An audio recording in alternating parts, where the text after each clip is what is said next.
संपूर्ण महाराष्ट्राचं लक्ष लागलेल्या कणकवली देवगड वैभववाडी विधानसभा मतदारसंघात प्रचाराचा धुरळा उडालेला असला तरी वास्तवात कार्यक्रम अगदी टप्प्यात सुरू। भाजपा महायुतीचे आमदार नितेश राणे तिसऱ्या टर्मसाठी मैदानात उतरले। लोकसभा निवडणुकीचा प्रचंड मताधिक्याचा दमदार फरक ही त्यांच्या जमेची बाजू। दुसऱ्या बाजूला विरोधकांची फुटलेली पळी, ऐनवेळी महाविकास आघाडीकडनं उमेदवार जाहीर होणं आणि कुणीही किती नाही म्हटलं तरी इच्छुकांची चार बाजूला असलेली चार तोंड असा विस्कळीत सामना आहे।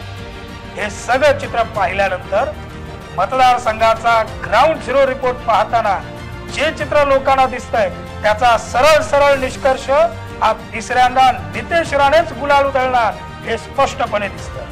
अर्थात हे चित्र निर्माण होण्याची आणि ही कणकवली देवगडची निवडणूक एकतर्फी होण्याची कारण काय त्याचाच हा ग्राउंड झिरो रिपोर्ट। नमस्कार, मी साईनाथ गावकर कोकणशाहीच्या ग्राउंड झिरो रिपोर्ट मध्ये आपलं स्वागत करतो। कणकवली देवगड वैभववाडी हा विधानसभा मतदारसंघ म्हणजे पूर्वापार पासून भाजपाचा मालिका, पण पुनर्रचनेनंतर आणि 2014च्या निलेश राणेंच्या एंट्री नंतर खऱ्या अर्थानं निलेश राणेंचा बळकट बालेकिल्ला बनला।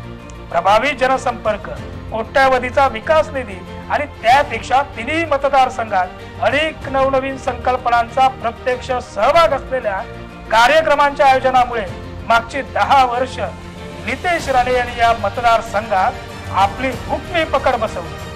विधानसभा निवडणूक जिंकायचं हुकमी गणित असतं ते म्हणजे स्थानिक स्वराज्य संस्थांच्या निवडणुकीत बाजी मारणं। राणे पॅटर्न वापरत आज कणकवली देवगड आणि वैभववाडी या नगर पंचायतीवरती भाजपाची ताकद।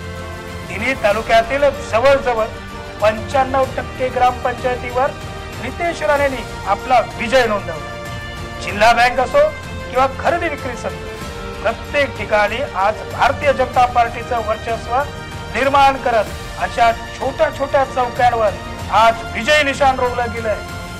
नितेश राणे यांनी तिन्ही मतदारसंघात विकास कामांसाठी कोट्यावधींचा आणलेला विकास निधी हा मागील 50 वर्षाचा बॅकलॉग भरणार आहे। आज जिल्ह्याच्या राजकारणाचं सत्ता केंद्र हे नितेश राणे यांच्यामुळे देवगड कणकवली बनले। मच्छीमार, व्यापारी, आंबा बागायतदार यांच्यासाठी आधारवड बनलेले आमदार नितेश राणे यांच्या विधानसभा निवडणुकीत हाच वर्ग आज स्टार प्रचारक बनला आहे। जिल्हा परिषदेच्या शाळांना स्मार्ट स्कूल बनवणं असो किंवा इंटरनॅशनल स्कूल आणणं असो, प्रत्येक बाबतीत एक विजन घेऊन नितेश राणे मागील 10 वर्षात काम करत असल्यानं ही 10 वर्षात काय केलंय हे आज त्यांना कागदावर सांगायची गरज नाही हा लोकांचा विश्वास आहे। ही निवडणूक तटस्थपणे पाहताना हिंदू जननायक अशी राज्यात निर्माण झालेली प्रतिभा, भाजपाचं राज्यस्तरीय नेतृत्व आणि मतदारसंघात कोट्यावधींचा विकास निधी आणण्याची असलेली धमक यामुळे आमदार नितेश राणे हे महायुतीचे उमेदवार म्हणून उजवे ठरतात। लोकसभेला महायुतीला झालेलं 41,995 इतकं वाढीव मताधिक्याचा बारकाईनं विचार केला तर विधानसभेच्या विजयाची तयारी नितेश राणे यांनी लोकसभेलाच केली होती। त्यामुळे मतदारसंघाची विजयी बांधणी हा एकच निकष लावला तरी विरोधकांसमोर आव्हान केवळ डिपॉझिट वाचवणं एवढंच राहील की काय असा प्रश्न। निवडणुका येतात, निवडणुका जातात, पण एक चांगला लोकप्रतिनिधी ज्यानं आपल्या कर्तृत्वाची धमक निर्माण केली, ज्याचं संपूर्ण महाराष्ट्रात आणि महाराष्ट्राबाहेर नाव नेहमी वाजत गाजत राहिलंय, त्याला सदैव आपला लोकप्रतिनिधी म्हणून मतदान करणं हे त्या मतदारसंघातील मतदारांची नैतिक जबाबदारी असते आणि हीच जबाबदारी आम्ही सक्षमपणे पार पाडू असं स्थानिक मतदार आवर्जून सांगताय।